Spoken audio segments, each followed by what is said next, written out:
Yes, students, good morning, all of you. In the previous lectures, we have started the topic reactions of haloalkanes, in which the first reaction was uh, nucleophilic substitution reaction. Now we will discuss about the electrophilic substitution reaction. So देखिए बच्चों, there is a alkyl halide CH3 CH2X. This is an alkyl halide. In this reaction, we will react alkyl halide with alcoholic QH. We will react alkyl halide with QH, in which halogen is removed from this carbon and hydrogen is removed from this carbon, and we will get CH2 double bond CH2 plus HX plus H2O, sorry, KX plus H2O. So students, see carefully. So this carbon is called alpha carbon because on this carbon halogen is connected, and the carbon adjacent to the alpha carbon is called beta carbon. Actually we are studying about the beta elimination.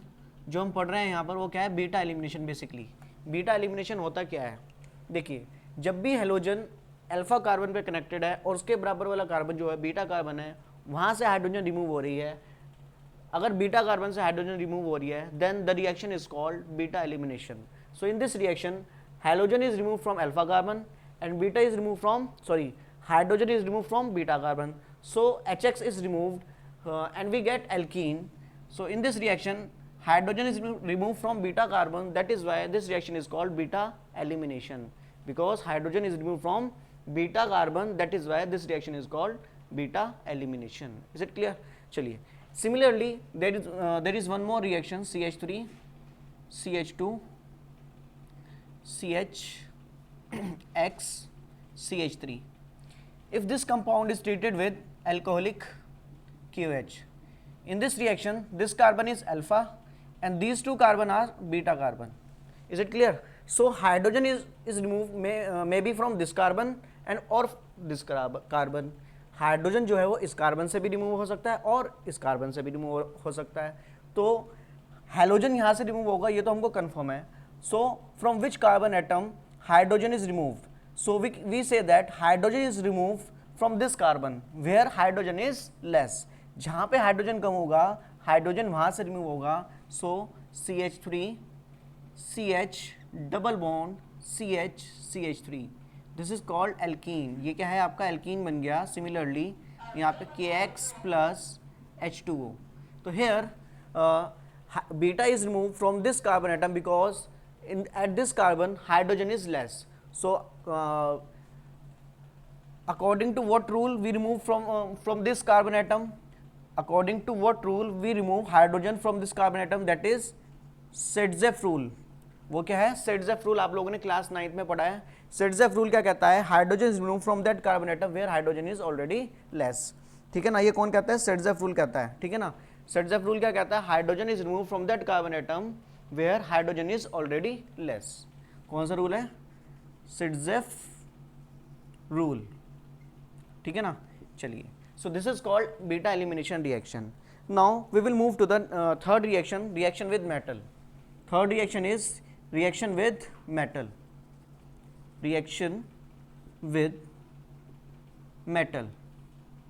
In this reaction, suppose this is an alkyl halide. This alkyl halide is treated with magnesium in the presence of dry ether. In the presence of dry ether. So we will get RMgX. This compound is called metal compound. ये क्या बन गया आपका, metal compound बन गया. इसको हम कह सकते हैं orgometallic compound. What will we say it? It is orgometallic compound. हम इसको क्या कहेंगे, orgometallic compound. And this is also called Grignard reagent. Grignard reagent. This is also called Grignard reagent. In this Grignard reagent RMgX, इसको मैं थोड़ा सा open करके यहाँ पर ऐसे लिख लेते हैं, RCH2MgX. तो यहाँ पर भी RCH2MgX. Is it clear? So now in RCH2MgX there are two types of bond. यहाँ पर दो तरह के बॉन्ड होंगे between carbon and magnesium. between carbon and magnesium there is a covalent bond, and in this bond carbon acquired partial negative charge and magnesium acquired partial positive charge, and magnesium halogen having ionic bond. Magnesium और halogen के बीच में होगा ionic bond, and carbon और magnesium के बीच में होगा covalent bond, polar covalent bond. Is it clear? So there are two types of bond in the Grignard reagent.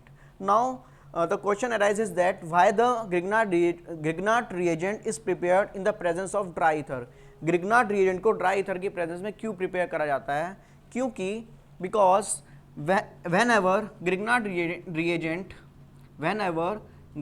reagent come in contact with any proton donor, whenever Grignard reagent come in contact with any proton donor, it may be alcohol, water और amines, कुछ भी हो सकते हैं. तो क्या हो जाएगा यहाँ पर? We get hydrocarbon. We will get hydrocarbon. So this is also a method to prepare hydrocarbon. This is one of the method by which we can prepare hydrocarbon. So that is why it is prepared in the presence of dry ether, which remove the water, which remove any compound which is the proton donor. जो भी proton donor होगा उसको कौन remove कर देगा? Dry ether कर देगा remove, और हमको Grignard reagent मिलेगा. अगर मैं यहाँ पर dry ether नहीं यूज़ करता हूँ तो Grignard reagent एकदम से convert हो जाएगा किसमें? हाइड्रोकार्बन में. Is it clear? तो हमको यहाँ पे मिल जाएगा hydrocarbon. So that is why Grignard reagent is prepared in the presence of dry ether. Is it clear? Now next reaction is metal reaction में सब दूसरी रिएक्शन जो है वो है Wurtz reaction. Wurtz reaction. In this reaction alkyl halide is treated with sodium in the presence of dry ether. In the presence of dry ether. ये reaction बच्चों आप लोगों ने क्लास 11th में भी देखी है, क्लास 11th में भी करी है. इन this reaction 2 molecule of alkyl halide is react with 2 atoms of sodium, and by this we get the hydrocarbon with double number of carbon atom. हमको जो यहाँ पर हाइड्रोकार्बन मिलेगा उसके यहाँ पे सपोज इस एल्काइल हैलाइड में अगर 5 कार्बन है तो यहाँ पर जो हमको हाइड्रोकार्बन मिलेगा इसके अंदर 10 कार्बन होंगे. Is it clear? So 2 alkyl halide react with the 2 atoms of sodium and we will get hydrocarbon with double number of carbon atom, and this hydrocarbon always contain even number of carbon atom. With this we get NaX, 2 molecule of NaX. So this is the reaction of metals by which we prepare hydrocarbon. Is it clear? So now we will move to the next reaction, reaction of haloarenes. अब हम यहाँ पर देखेंगे haloarenes की reactions. अभी तक हम हमने जितने भी रिएक्शंस पढ़ी हैं वो हैं रिएक्शंस ऑफ हेलो एल्केन्स. हमने किन की रिएक्शंस पढ़ी हैं? हेलो एल्केन्स की रिएक्शन. अब हम पढ़ेंगे हेलोएरीन्स की reaction. So let us C.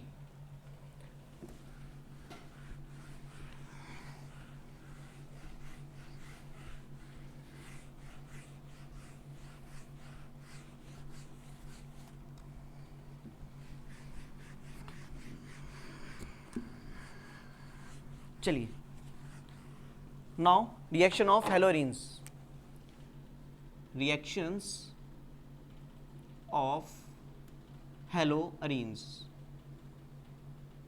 In this reaction, first reaction is nucleophilic substitution reaction.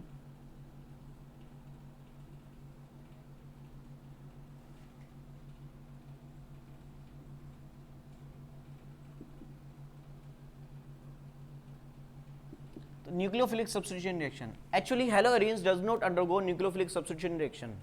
यहाँ पर हम क्या लिखेंगे? Haloarenes do not undergo nucleophilic substitution reaction. Do not undergo nucleophilic substitution reaction. Is it clear? Due to following reason. अब यहाँ पे reasons हम वो डिस्कस करेंगे. तो सबसे पहला जो रीज़न आता है that is due to resonance. Due to resonance सबसे पहला रीज़न जो है वो है रेजोनेंस इफेक्ट पड़ता है यहाँ पर. क्योंकि यहाँ पर ड्यू टू रेजोनेंस कह लो या फिर रेजोनेंस इफेक्ट, रेजोनेंस इफेक्ट। तो देखिए क्यों रेजोनेंस इफेक्ट की वजह से यहाँ पर ये न्यूक्लियोफिलिक सब्स्टिट्यूशन रिएक्शन नहीं जाता। So let us see, suppose we have halogenes. In this halogene there is 6 electrons, that is there 3 lone pair which give plus R effect. हमको इस तरीके से रेजोनेंस मिलेगा।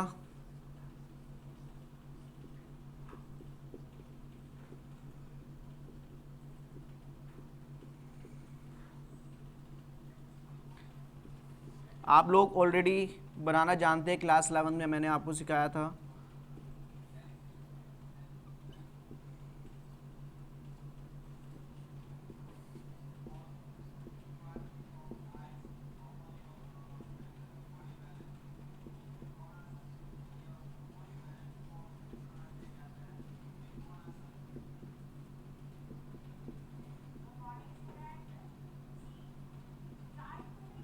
चलिए, so now you can see that in this, due to this resonance, CX bond acquire partial double bond character.